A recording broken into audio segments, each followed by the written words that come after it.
মৃত্যু এমন এক সত্য যার সাথে সবাইকে সাক্ষাৎ করতে হবে, গ্রহণ করতে হবে মৃত্যুর স্বাদ।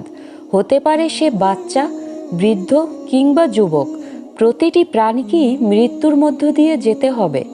আপনারা কি জানেন বাচ্চাদের দেহ থেকে কিভাবে মালাকুল মউত রূহ বের করে নেয়? মালাকুল মউত কেমন আচরণ করে তাদের সাথে?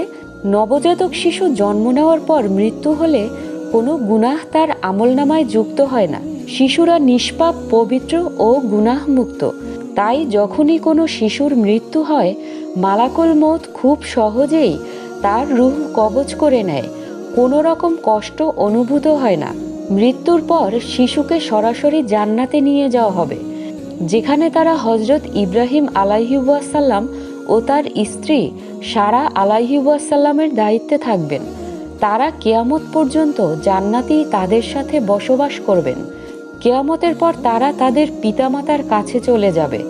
যদি তাদের পিতামাতা জাহান্নামী হয়, তখন হাসরের ময়দানের দিন তারা আল্লাহর কাছে তার পিতামাতার জন্য সুপারিশ জানাবে, যেমনটি হজরত মুহাম্মদ সাল্লাল্লাহু আলাইহি ওয়াসাল্লাম তার উম্মতগণের জন্য করবেন। আল্লাহ তাআলা তাদেরকে সুপারিশ করার ক্ষমতা দিয়েছেন। শিশুগণ তাদের পিতামাতা ছাড়া জান্নাতে প্রবেশ করবে না। আল্লাহ তাআলা আমাদের সবাইকে বেশি বেশি নেক আমল ও সৎকর্ম করার তৌফিক দান করুন। আমিন।